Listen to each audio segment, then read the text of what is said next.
Bonjour à tous. L'actualité cette semaine aura été marquée par le début de la tournée de reddition de comptes initiée par le gouvernement du président Patrice Talon. Ces émissaires sont donc descendus sur le terrain pour expliquer un peu aux populations les différentes actions réalisées depuis ce second quinquennat. On a vu un peu les ministres, les différents collaborateurs sur le terrain en échange avec les populations. Autre fait marquant, c'est bien sûr le procès de harcèlement et corruption au niveau de la DGIZ avec des personnes qui sont interpellés et qui devront répondre de comment ils ont orchestré la mauvaise organisation au niveau du recrutement. De ce côté-là, il y a aussi que dans les relations bénino-nigériennes, tout ne semble pas être rose puisque l'émissaire du président Patrice Talon n'aura pas été reçu ou aura été refoulé par la partie nigérienne. Ce sont des expressions employées du fait de la position qu'on occupe par rapport à toutes ces actualités. Vous le savez aussi, le chef de l'État était au Brésil. Il a eu quand même un séjour assez fourni, riche et d'intérêt pour les deux nations. Voilà un peu le constitutif des différents sujets à aborder au cours de cette émission Prime Politique qui prend langue avec vous ce jour sur votre canal. Et pour l'exercice, je suis avec un acteur politique, Monsieur Juste Agnoro. Bonjour à vous. Oui, bonjour Stan. Merci d'avoir accepté notre invitation. Oui, c'est à moi de vous dire merci pour la considération et pour l'honneur que vous me faites, cet honneur que je considère comme une charge. Exactement. Voilà, donc allez, on a planté le décor de cette émission. On va y aller avec les différents sujets. Je rappelle que vous nous suivez via notre canal sur Prime News Télévision. L'émission c'est Prime Politique. La tournée de reddition de comptes initiée par le gouvernement du président Patrice Talon a démarré depuis le week-end écoulé. On a vu un peu les différents acteurs sur le terrain. Je me suis étonné du fait que vous-même, vous n'êtes pas sur le terrain, quand on sait quand même que vous êtes un des soutiens du chef de l'État. Merci pour avoir rappelé la reddition de comptes. Et je me dis que chacun doit pouvoir jouer sa partition par rapport à cette tournée. Peut-être suis-je un artisan de l'ombre et j'accompagne sur le plan moral et spirituel cette tournée. Je ne m'offusque pas du tout de ne pas être sur le terrain. Je sais qu'il y a beaucoup de choses qui sont communiquées aux populations et à mon niveau, j'essaye d'être le relais. D'accord, vous accompagnez de au niveau des réseaux, voilà, au niveau des réseaux sociaux et au niveau des médias, j'accompagne et c'est déjà cet exercice que vous faites je fais en ce moment. En ce moment. D'accord. Vous n'êtes pas pasteur? Je ne suis pas pasteur. Ah d'accord, puisque vous accompagnez de façon spirituelle, vous l'avez dit. La spiritualité est ancrée en nous. C'est nous la spiritualité. Donc la spiritualité, c'est une connexion à soi-même. Ce n'est pas une connexion à quelque chose qui soit extérieur à soi. D'accord. Alors, parlons toujours de cette tournée de reddition de comptes. Nous avons vu une très forte délégation déployée dans tout le Bénin. Avait-on besoin déjà d'envoyer tout ce beau monde quand on sait quand même que ça pèse économiquement pour le contribuable béninois? Je pense que le président Patrice Talon et son gouvernement ont prouvé à suffisance qu'il ne s'agit pas d'agir sur la base du populisme. Pendant longtemps, ils ont pu travailler dans le silence. Ils ont pu construire la galerie de la révélation, de l'élévation de notre cher pays, le Bénin. Et aujourd'hui, il est normal, il est légitime que la reddition de comptes soit faite afin de pouvoir briser l'intoxication qui entoure toute l'œuvre gigantesque qui est accomplie dans notre pays aujourd'hui afin que notre pays, le Bénin, soit transfiguré. Donc, c'est une démarche qui est importante et les populations en ont besoin. Nous savons qu'au niveau des communes, nous voyons des maires faire des redditions de comptes. Nous voyons les préfets accompagner ces maires au cours de ces redditions de comptes. Mais qu'aujourd'hui, l'exécutif prenne sur lui la charge de pouvoir communiquer avec les populations et donc communier avec les populations. Je pense que c'est quelque chose qui ne se fait pas de façon régulière, mais cela se fait de façon ponctuelle et c'est important que ces populations qui contribuent au développement de ce pays puissent savoir que des choses ont été faites. Et pour moi, c'est une démarche à saluer. Vous avez dit tantôt que le chef de l'État n'aime pas le populisme, oui. Mais on semble vous voir dans une certaine forme de contradiction, parce que tantôt il n'aime pas le populisme, mais en même temps on sait qu'il y a beaucoup de personnes déployées et tous ceux qui interviennent font allégeance au chef de l'État. On rappelle ses différentes réalisations, on rappelle que voilà, c'est lui le meilleur. Je suis tombé sur une vidéo en préparant cette émission où j'ai suivi le ministre Modeste Kérékou qui, lui aussi, son papa a dirigé ce pays et qui dit, je le paraphrase à peine, que ce qu'on a vu sous le régime Talon, on n'a pas vu ça depuis plusieurs années. Ça veut dire qu'il dit indirectement que même son papa n'a pu rien faire pour ce pays.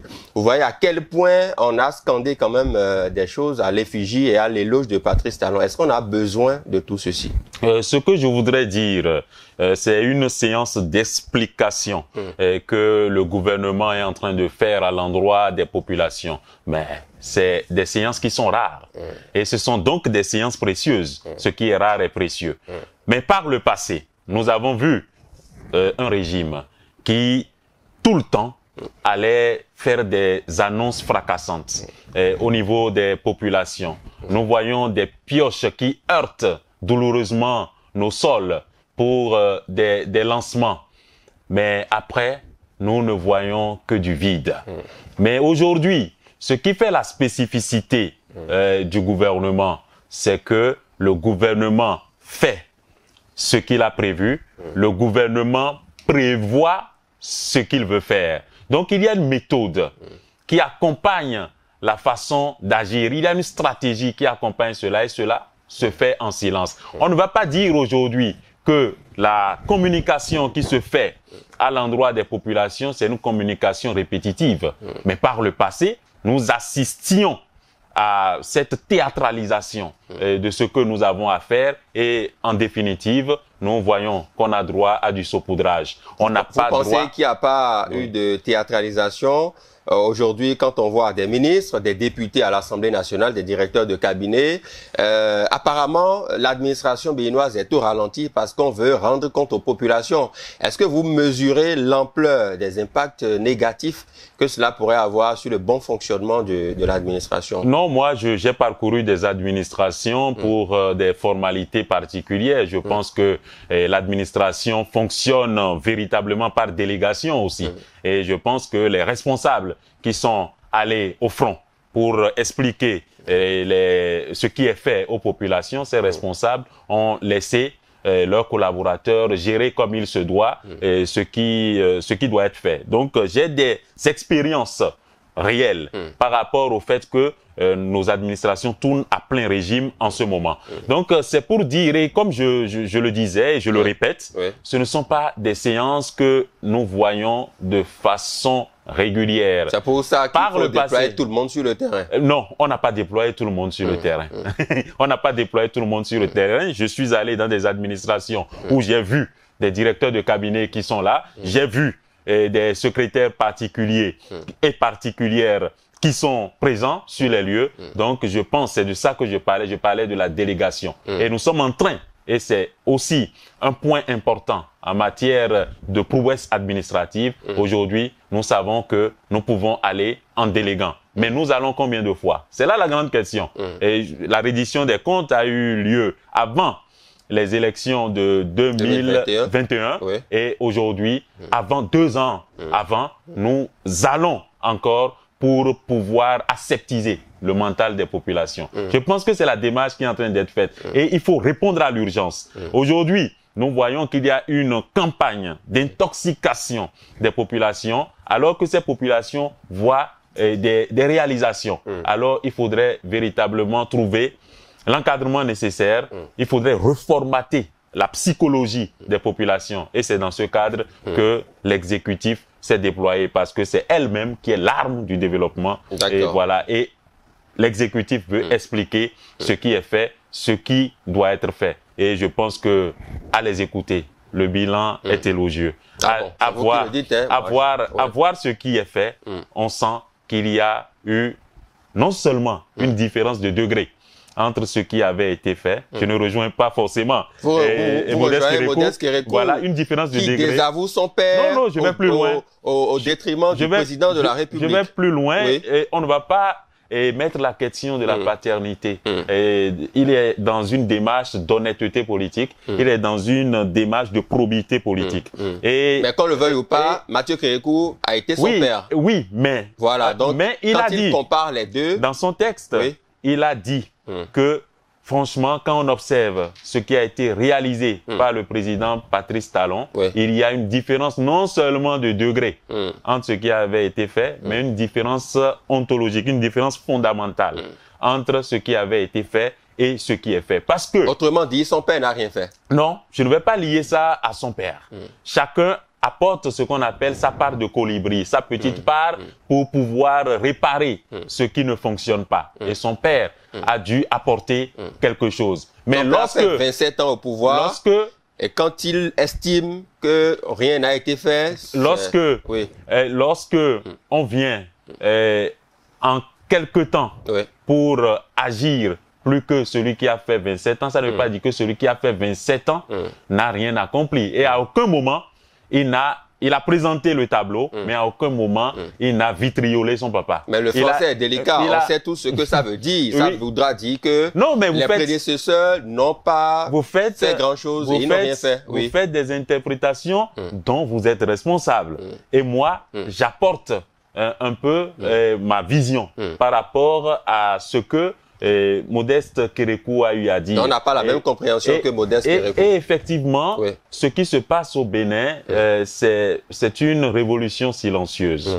Et c'est pour ça que la vice-présidente a dû même chanter, a dû exécuter un chant de la révolution à Alada pour montrer aux populations qu'il y a une révolution silencieuse qui s'opère au Bénin. Notre démocratie est totalement connectée à la discipline. Notre démocratie est connectée à l'ordre. On ne peut pas se développer en faisant obédience à la pagaille. Et c'est cette restructuration que le président Patrice Talon est en train d'apporter à notre pays. Ce qui est merveilleux au niveau de notre pays, ce ne sont pas seulement les infrastructures physiques que nous voyons. C'est aussi cette façon de se prendre au sérieux pour pouvoir réaliser notre développement. Et ça, il faut dire que le mental a pu soutenir ce que nous faisons de physique au Bénin. Et ça, la discipline est là, l'ordre est là, et aujourd'hui, nous avons un couloir pour pouvoir avancer vers notre prospérité. Oui, j'ai noté dans votre réponse que vous n'avez pas voulu vous mouiller, c'est de bonne guerre. Vous ne voulez pas avoir Modeste Kérékou à dos, c'est aussi pas forcément. De bonne guerre. Non, pas forcément. Je pense que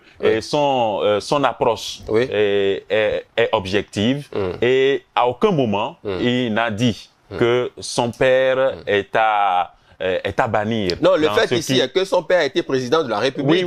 Et quand il dit que ce qui est fait maintenant dépasse tout ce qui a été fait, et que ça dépasse tout ce que son père a eu à faire aussi. Dépasse tout ce qui a été fait. Il y a ce qui est bien, il y a ce qui est meilleur. Donc, ce qui est bien est à embrasser. Ce qui est meilleur est à embrasser davantage. C'est ce qu'il est en train de dire. Monsieur Ahuro, on va évoluer dans les échanges toujours par rapport à cette tournée de reddition de comptes. On a vu, je l'ai dit tout à l'heure, tout l'arsenal humain déployé et tout. Ça a un coût quand même pour le contribuable béninois. Ce sont des hôtels, il faut manger. Il y a quand même, voilà, les moyens roulants déployés sur le terrain. Est-ce qu'on n'a pas budgétisé tout ça? Est-ce qu'on ne voit pas que ça a quand même une certaine incidence sur la cherté de la vie qu'on décrit déjà? Et vous voyez, il était très important et je cautionne fortement, j'applaudis de mes 10 doigts ce qui est en train d'être fait. Parce que vous voyez, à un moment donné, on a laissé l'espace à la délation. On a laissé l'espace au mensonge. On a laissé l'espace à la contradiction que nous portons à ce qui est. Et c'est ça qui me paraît particulièrement étonnant au Bénin. On voit ce qui est. On voit ce qui est réalisé. Mais en même temps, on est dans des théories pour pouvoir briser ce qui est fait. Le mensonge vient de qui? Donc, ce qui est fait aujourd'hui, c'est pour redire, étant donné que la répétition soit pédagogique. Les faits nous parlent, mais aujourd'hui, il est important de pouvoir communiquer. Aujourd'hui, il est important de pouvoir communiquer. Et parce que nous sommes dans une culture de l'oralité, je pense que c'est ce que l'exécutif a décelé. Et c'est vrai que autour de nous, on voit des choses impressionnantes, mais on a besoin de nous parler. Mais n'ayons pas peur des mots. Vous avez parlé tantôt d'intoxication, vous parlez de mensonges.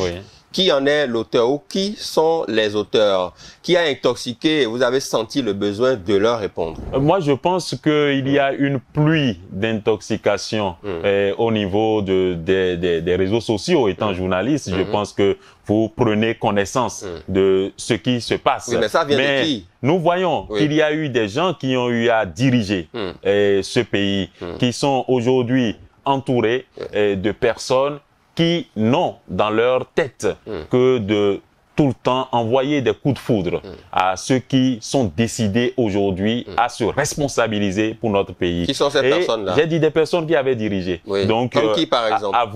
À vous de pouvoir déduire. Non, on n'est pas dans un jeu de devinettes ici, monsieur ces personnes, appeler un chat un chat. Nous voudrions véritablement de nouvelles personnes, pour porter un regard critique sur ce qui est fait. Des critiques objectives et constructives.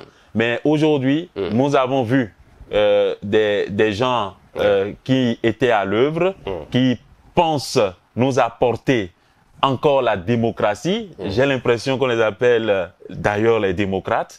Alors donc c'est d'eux que vous parlez tantôt. On les appelle les démocrates. Alors ils pensent nous apporter la démocratie, mais de quelle démocratie il s'agit? Est-ce que c'est une démocratie qui ressemble au développement Nescafé dont on avait parlé par le passé? Aujourd'hui, est-ce qu'il s'agit d'une démocratie Nescafé? Nous voulons... On est dans quelle démocratie aujourd'hui? Nous voulons une démocratie qui nous tonifie. Une démocratie qui dialogue vraiment avec le développement. Une démocratie tonique?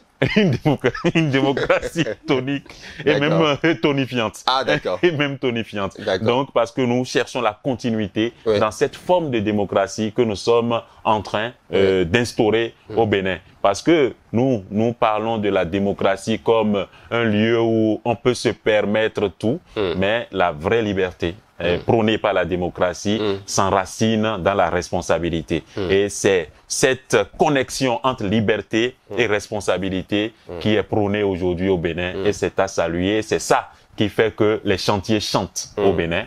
C'est ça qui fait que effectivement nous avons une vision, nous avons des prévisions, nous avons une planification, nous avons des actions qui nous conduisent à pouvoir expérimenter quelque chose de nouveau. D'accord. Donc vous ne voyez pas que cette tournée de reddition de comptes pèse sur le budget national? Non. Je pense que les populations doivent être fières parce que elles voient venir vers elles des gens qui ne les ont pas enfoncés dans la démagogie, des gens qui n'ont pas dit ce qu'ils ne vont pas faire. Donc, on a vu le programme d'action du gouvernement dans sa première phase. On a vu l'exécution. On nous a fait un point. Je me rappelle la façon dont le conseiller du président Achille Oussou nous a fait le point au niveau du programme d'action du gouvernement. Et au niveau du programme d'action du gouvernement dans sa phase 2, on a encore eu droit à une présentation. Et ce programme est en train d'être exécuté. C'est pourquoi je dis qu'il y a de la méthode dans la façon de conduire le pays. Et cette méthode est liée à notre patriotisme. Parce que nous voulons notre pays totalement modernisé. Oui, mais vous n'avez pas répondu à la question. Pour vous, ça ne coûte pas aux contribuables béninois de déployer toutes ces personnes-là? Je dis que même si ça coûte aux contribuables, nous sommes contents de voir que il y a cet arsenal, vous en avez parlé, humain, qui est déployé pour pouvoir nous désintoxiquer. C'est comme si vraiment nous subissions quelque chose d'affreux quand vous êtes intoxiqué. Et c'est quelque chose d'affreux. Donc quand vous voyez un médecin qui travaille à votre désintoxication. Ça constitue quelque chose de salutaire pour vous. Donc, je pense que il faut quelque chose de salutaire pour nous. Et aujourd'hui, nous sommes fiers de savoir que nos contributions et nos impôts que nous payons, aujourd'hui, on vient nous dire, voilà, ce à quoi ça a servi. Et quand on veut faire de bonnes choses, il faut s'engager avec l'investissement requis. Et nous sommes dans un processus. En Occident, on ne va pas comparer ce qui n'est pas comparable. En Occident, nous avons déjà des acquis où, franchement, on n'a pas besoin de ce grand déploiement pour que les gens comprennent que ce qui est fait, c'est pour leur bien-être. Mais aujourd'hui, nous voyons que même en travaillant pour le bien-être, il y a la mauvaise foi qui vient dessoucier ce qui est fait. Et c'est dans ce cadre que ce déploiement a été fait pour que nous puissions être désintoxiqués. Et nous ne pouvons que saluer cela. D'accord. Vous êtes dans votre rôle de saluer cela et d'employer les mots qui vous semblent le mieux pour exprimer votre ressenti sur cette émission. Si vous en convenez, parlons de ce second sujet qui tient en haleine le Bénin depuis quelques jours déjà. Cette affaire au niveau de la GDIZ, bien sûr, ce procès qui s'est ouvert depuis lundi dernier. On sait qu'il y a eu quand même une affaire de corruption et de harcèlement à ce niveau-là dans le processus, surtout de recrutement des personnes qui usent de la sensibilité, de l'émotivité de certaines femmes en quête d'emploi, voilà, pour les harceler sexuellement et pour procéder à des pratiques de corruption. Déjà une analyse globale de cette affaire qui secoue le Bénin depuis quelques semaines. Oui, je trouve que c'est triste que nous vivions cette situation. La G10, c'est ça, est quand même sur un espace de 1600 hectares. Et nous parlons d'industrialisation. Et nous voyons que la transformation de notre cajou, la transformation de notre coton, du karité, tout cela commence à être une réalité. Et nous voyons toutes les personnes, toutes les entreprises étrangères et même locales, parce que les agriculteurs de nos régions sont venus voir ce que leurs produits, leur matière première devient au niveau de la G10. Mais avec tout ça, il est important que nous puissions avoir le comportement requis au sein de cette entreprise. Donc, c'est vraiment triste ce que nous avons appris. C'est vraiment triste ce que nous avons remarqué. Mais l'alerte qu'il a eu, la démarche qui a suivi par rapport au fait que ces personnes puissent rendre gorge est à saluer. Et c'est pour ça que je disais tout à l'heure que, effectivement, il nous faut de la discipline. Il faut véritablement que nous puissions développer une attitude puritaine. Les pays qui se sont développés ont approché la pureté. Il y a eu de la rigueur. Et par rapport à nos agirs, au niveau des mœurs, il y a eu de la rigueur. Donc, quand nous prenons des pays comme la Norvège, les pays scandinaves, aujourd'hui, qui sont salués en matière de développement et de richesse, ce sont des pays où le puritanisme, où la recherche de la rigueur, c'est même de la rigueur extrême, est quelque chose de prisé. Donc, aujourd'hui, lorsqu'on a une entreprise de cette envergure, il faudra accompagner ça de mœurs acceptables. Et c'est pour ça que c'est bien que le taureau soit pris par les cornes. On a même appris que la FIFA a même scellé un contrat avec cette structure pour que nous puissions produire des maillots et tout. Vous voyez toute l'envergure internationale que la G10 prend. Et pour cela, il nous faut être sérieux. Et on voit l'Institut national de la femme. Oui, avant même d'aborder l'aspect de l'Institut national de la femme, je voudrais qu'on reste un peu, si vous en convenez, sur cet aspect de pureté dont vous avez parlé, parce que c'est quand même à la fois assez choquant et ahurissant. Quand on nous a décrit le mode opératoire où on demande à des femmes d'envoyer des photos nues, des photos des images de leur sexe, et c'est en fonction de ci ou ça qu'il faut les sélectionner. Est-ce que quelque part, on n'est pas tombé très bas dans la recherche de l'emploi et dans la façon de gérer les relations interhumaines?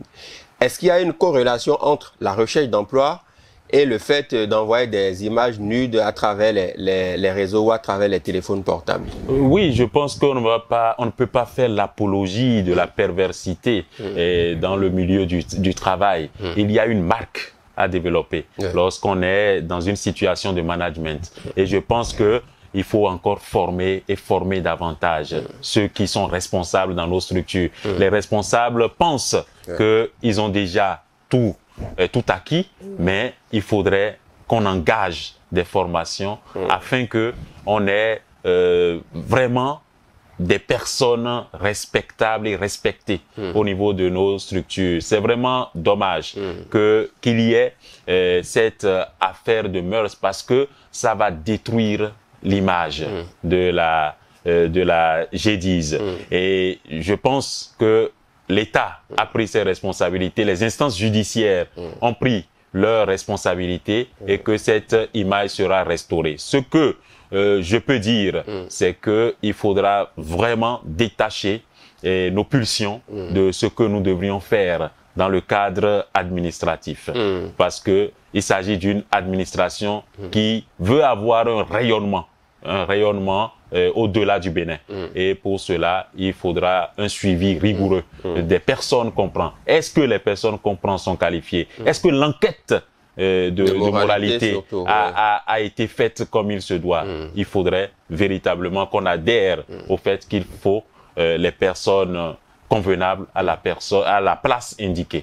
Et je pense que il y a encore des manquements, même s'il y a des avancées notables au niveau de notre pays. Tout à fait. Que dire à ces femmes-là, justement, ces catégories de femmes qui estiment qu'on peut tout obtenir aussi de façon peut-être sexuelle, on met ça entre griffes, on estime que la compétence peut venir après, mais bon, déjà qu'on a des atouts, voilà, qu'on soit vraiment doté par la nature, on peut, par ces atouts naturels-là, essayer d'obtenir un emploi. Un mot aussi à l'endroit de ces femmes qui sont tombées aussi dans ce piège naïvement ou par coïncidence aussi. Je pense que ces femmes doivent recourir à la dignité. La dignité a un prix inestimable. Et il faudrait que les femmes puissent véritablement comprendre que la dignité doit être le socle de leur recherche de travail. Et aujourd'hui, on a des canaux de dénonciation. Lorsque ces femmes remarquent que leur demande d'emploi est assujettie à ces requêtes malsaines, ces femmes peuvent dénoncer. Et on fera les investigations nécessaires pour stopper. Je pense qu'il y a eu un problème d'anticipation. Et la situation a pris des proportions inquiétantes avant que aujourd'hui nous ne puissions prendre nos responsabilités. Donc il faut même installer dans des structures pareilles un organe de veille qui puisse déceler ces activités malencontreuses afin de pouvoir freiner rapidement les choses, parce que ça déteint sur notre image. D'accord. Alors, on sait que dans ce procès, en tout cas dans cette procédure, il y a déjà la CIPI, la Société d'investissement de la production industrielle, qui gère la G10, cette société-là, qui a salué d'ailleurs les arrestations à ce niveau et exprimé toute son adhésion au processus. Il y a aussi, on en vient maintenant, que l'Institut national de la femme s'est constitué partie civile dans ce procès-là pour défendre un peu les femmes. On l'a dit tout à l'heure, oui, il faut défendre les femmes, mais aussi pouvoir leur dire quelle est leur part de responsabilité dans ce qui leur est arrivé. Alors, que peut-on retenir? Parce qu'on a appris qu'il y a quand même 3 individus qui sont accusés de harcèlement et de corruption dans cette affaire déjà qui suit son cours. Que dire par rapport à l'intervention de l'INF dans ce dossier? Oui, moi je ne peux que saluer l'intervention de l'INF et je voudrais que vraiment les personnes qui pilotent cette structure aient beaucoup de compassion à l'endroit des femmes, que les femmes sachent que l'INF est vraiment ouvert pour elles. Il faudrait une grande communication pour montrer qu'il y a l'écoute qui se trouve à l'INF et qu'à tout moment, les femmes en détresse peuvent être accueillies. Je pense que la phallocratie a quand même pignon sur rue au niveau de notre pays, le Bénin. Et aujourd'hui, nous voulons saluer la noblesse de la femme. Mais la noblesse de cette femme, cette noblesse doit passer par le canal de la dignité. Et voilà, nous disons que la femme, comme la Rochefoucauld célèbre la femme, c'est la goutte de miel que le ciel a fait choix dans le calice du monde pour en réduire l'amertume. Fin de citation. Mais si c'est cette goutte de miel, nous ne voudrions pas qu'avant que cette goutte de miel n'échoue dans le calice, que cette goutte de miel devienne amère avant de rejoindre l'amertume. Alors, nous avons ce rôle de tenir cette goutte de miel. Et c'est ce que nous faisons et nous saluons encore, si vous me le permettez, et la clairvoyance du chef de l'État qui met en place donc ces organes qui nous permettent de prévenir, ces organes qui nous permettent de donner un espace d'affirmation aux femmes. D'accord. L'autre espace d'affirmation auquel on a eu droit depuis quelques jours, c'est bien sûr le Brésil, où le président Patrice Talon est allé s'affirmer et affirmer la souveraineté du pays qu'il dirige. Vous savez, désormais, il n'est pas allé pour quémander de l'aide, mais il est allé quand même pour des relations qui vont profiter aux deux pays. Je le paraphrase à peine. Que pensez-vous de cette posture panafricaniste du chef de l'État, qui veut quand même que désormais les relations avec les autres pays soient vues différemment que par le passé? Je vais dire que le président Patrice Talon a dû beaucoup lire Marcus Garvey, qui pense que les afro-descendants ont un rôle central à jouer dans le développement de notre continent. Donc aujourd'hui, il va tendre la main aux afro-descendants. Il a un itinéraire panafricain qui est très plaisant. Et sur le plan national, nous avons vu ce qui a été érigé, les statues, les symboles qui révèlent notre fierté. Et aujourd'hui, il quitte le pays pour aller à la rencontre des afro-descendants. Il était avant dans les Antilles. Et aujourd'hui, quand vous rencontrez un Antillais, ils ont envie de venir au Bénin, mais le billet d'avion coûte extrêmement cher. Alors, il faut se déplacer. Et là-bas, il a voulu qu'il y ait une ligne qui puisse permettre, faciliter cela. Et au Brésil, il a répété la même chose. Les billets coûtent cher. Et il a dit qu'on va mettre en place un fonds pour pouvoir accompagner ces voyages-là. Et ce fonds sera densifié avec le temps. Je pense qu'il y a des idées claires par rapport au panafricanisme défendu par le président Talon. Il ne s'agit pas du panafricanisme des hurlements.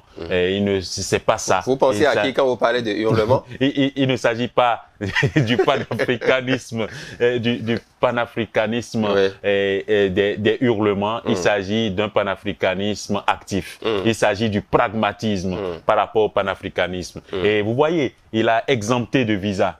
Et voilà, il a exempté de visa les Africains pour que ces Africains viennent au Bénin. Moi, j'ai une amie au Congo, elle est médecin. Elle a la nationalité congolaise. Elle est pardon, pas au Congo, mais en Belgique. Elle a la nationalité congolaise et elle voudrait venir au Bénin. Elle est allée, en ce temps, l'ambassade était à Bruxelles, elle est allée pour se renseigner. Quelles sont les formalités à faire pour venir au Bénin? On dit, tu as la nationalité belge? Non. Tu as ta nationalité congolaise, prends tes affaires et viens au Bénin. Donc, c'est comme ça que ça fonctionne. Aussi simple que ça. Et je pense que avec le développement, il faudrait attirer au Bénin ces figures au niveau de nos frères afrodescendants, de nos sœurs afrodescendantes, et des Africains globalement, pour que nous puissions porter le développement du Bénin. On a vu dans nos administrations, à part tout ce qu'on dit, on parle des Belges, on parle des Canadiens, mais on a vu des Rwandais, ce sont des Africains. On a vu le Sénégalais qui est allé aux élections, et tout dernièrement, qui était directeur général adjoint de la douane. Donc, on n'a pas de complexe à nous ouvrir à toutes les expertises africaines et afrodescendantes pour pouvoir créer ce qu'il faut pour le développement de notre pays. Et le président Patrice Talon s'y attelle de fort belle manière. D'accord. Merci beaucoup. En tout cas, c'est un panafricanisme qui ne hurle pas, mais qui est actif. Qui est actif. Selon vos mots. Il y a que, oui, entre le Bénin et le Brésil, ça va très bien, mais ça n'est pas forcément le cas avec nos voisins immédiats, en l'occurrence le Niger, avec lequel nous avons quand même assez de difficultés ces derniers temps, il faut le dire. dire. On a appris quand même que récemment, un émissaire du président Patrice Talon, le ministre des Mines et de l'Eau, est allé là-bas pour rencontrer la partie nigérienne, notamment le premier ministre du Niger. Il n'a pas pu le recevoir et c'est allé dans tous les sens. Certains estiment que c'est un camouflet pour la partie béninoise. D'autres estiment que le premier ministre nigérien n'avait pas taillé d'importance à cette délégation. C'est pour ça qu'il n'a pas trouvé dans son agenda le temps nécessaire pour les recevoir. Quel est votre avis sur cette question-là? Moi, je vais dire que le Bénin a toujours fait preuve de bonne foi par rapport à cette situation. Le président Patrice Talon, à un moment donné, même s'il a dû taper du poing sur la table lorsque il y a eu le putsch, et ça, on ne pouvait pas l'accuser pour l'avoir fait parce que ça déstabilise les institutions et les coups d'État militaires. Et aujourd'hui, nous voyons tout ce que le Niger aussi vit comme difficulté à l'intérieur pour réaliser son sursaut parce que les institutions ont été déstabilisées. Donc, le président après a dit que nous avons pris acte et il a envoyé plusieurs fois, ce n'est pas la première fois. Il a dit avoir envoyé le ministre des Affaires étrangères pour pouvoir échanger par rapport à l'ouverture des frontières et tout, mais la partie nigérienne est restée muette. Mais nous n'avons pas souscrit au découragement. Nous avons continué. Et comme vous l'avez dit, hier, grande a été notre surprise de savoir que le ministre de l'Eau, dans le cadre du projet de pipeline, n'a pas pu être reçu parce que par rapport à ce projet, il faut véritablement qu'on fasse fondre les frontières. Et donc nous sommes dans cette démarche. Mais moi, je ne suis pas pessimiste par rapport à ce que nous vivons. Et je pense que nous allons pouvoir trouver une solution maison, une solution locale à ce problème. Et le Bénin s'y attelle. Est-ce que vous pensez que le premier ministre du Niger, n'a pas voulu recevoir la délégation qui est venue du Bénin? Il a peut-être un agenda chargé, mais il faut souvent réagir aux urgences. Et c'est quand même quelque chose de très important. Vu le contexte et tout. Oui, vu le contexte. Mais moi, je trouve que nous avons fait ce que nous devons faire. Et nous allons continuer de faire cela pour pouvoir dégeler cette situation qui continue de nous créer des problèmes énormes. C'est vrai que nous trouvons des solutions. Le corridor vers Segbana pour pouvoir passer par le Nigeria, par Kébi et rejoindre le Niger. Ce sont des solutions à saluer parce qu'en même temps que nous le faisons, nous ouvrons notre pays à deux pays, le Nigeria et le Niger. Donc c'est une élégance panafricaine aussi. et dans ce cadre, nous faisons d'une pierre deux coups. Donc c'est cette intelligence à gérer les situations que nous pouvons saluer aussi au niveau de nos autorités béninoises qui ne se laisse pas vaincre par la fatalité. Voilà, il y a toujours une réactivité, il y a toujours une responsabilité par rapport à ce que nous vivons. Et je voudrais que cela soit pérennisé et qu'à un moment donné, le Niger puisse nous ouvrir les bras afin de nous accueillir. D'accord. En quelques mots, est-ce que le dégel de cette situation est pour demain? Quand on semble observer que la partie nigérienne reste braquée sur sa position. Et moi, je pense qu'il y a eu un de nos compatriotes qui s'est livré à un jeu malsain. Je veux parler de Kémi Séba. Et je le dis avec toute la solennité, toute la gravité qu'il faut. Et voilà, il faut pas faire preuve d'apatridie lorsque le pays est en proie à des difficultés. J'ai suivi une de ses vidéos, mais il voudrait être le médiateur. Et j'ai salué cela. Et il a même parlé des réalisations du président Patrice Talon. Il trouve que c'est totalement désolant de dire que le président Patrice Talon n'a rien réalisé. Il a dit à la fin de sa vidéo, il a parlé de son désir d'être médiateur. Mais je ne sais pas qui l'a mandaté, mais je l'ai surpris comme ça au niveau des médias. Et ça vous a plu? Au niveau des médias au Niger, il y a certainement qu'il est allé pour cette belle médiation. Mais je le retrouve en train de pourfendre tout ce qui est fait dans le pays, en train de se lancer dans des affabulations, en train de se lancer dans des élucubrations. Et je trouve que cela va encore durcir les démarches que le Bénin est en train de mettre en place afin de pouvoir favoriser l'ouverture rapide des frontières. Donc, et c'est pour moi le moment de saluer la presse qui a fait preuve de sursaut patriotique.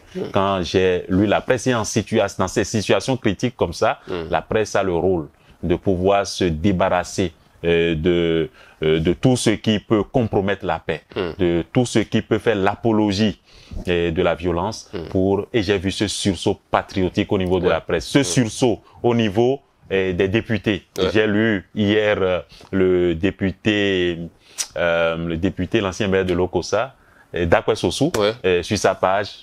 Franchement, il a dénoncé cet état de choses et il voudrait que notre compatriote sache raison garder. Et je parlais du panafricanisme des hurlements et on a besoin d'un panafricanisme actif. Nous avons vu... C'est lui qui hurle. Nous avons vu des Béninois. Nous avons vu un Béninois qui a conçu un avion qui a décollé. Je ne sais pas si c'est dans la zone de Boycon, mais c'était un fond dosé. Et j'entendais. Et il a fait décoller un petit avion. Il est allé, il est revenu. Un panafricaniste doit s'intéresser à ce génie local. Aller le rencontrer. Comment faire? Parce que Kémy Séba a quand même un réseau. On a Anelka qui le finance. On a Dembaba, des footballeurs moi, qui le pas financent. Les preuves, hein. Moi, il en a parlé. Donc, on a ces réseaux qui le financent. Il faut accompagner ce génie local. Il faut doper les entrepreneurs qui innovent au niveau du pays, au niveau de l'Afrique. Peut-être qu'il investit dans d'autres secteurs que vous ne maîtrisez, peut-être pas. Au niveau de l'Afrique, il faut le faire et rendre cela visible. C'est peut-être le manque de visibilité qui fait qu'on en parle. Mais ce qui est visible, ce sont ces attaques foudroyantes par rapport à notre pays, un pays qui reste quand même souverain et qui veut qu'on le respecte. D'accord. Merci beaucoup à vous, Monsieur Juste Agnoro. Vous avez un mot de la fin par rapport à tous ces sujets que nous avons brossés sur cette émission. Je vous laisse le soin quand même de dire un mot de la fin. Je voudrais souhaiter un merveilleux périple à tous les membres du gouvernement et à tous ceux qui sont sur le terrain pour expliquer aux populations ce qui est fait. Je pense que sur les réseaux sociaux, dans les forums, on me connaît comme un défenseur intrépide de ce qui est fait par la rupture. Et aujourd'hui, que l'exécutif puisse être sur le terrain, puisse aller communier avec les populations afin de leur expliquer ce qui est réalisé, c'est à saluer. Et le panafricanisme, on le veut. Quand on dit panafricanisme, il a le mot pan. En grec, ça veut dire tout. Alors qu'un panafricaniste travaille à la division, cela est paradoxal. Et aujourd'hui, cette résurrection de Marcus Garvey qu'on sent au niveau de notre président Patrice Talon, que cette résurrection soit comprise de toutes et de tous, afin que le Bénin soit le faisceau duquel l'Afrique rayonne.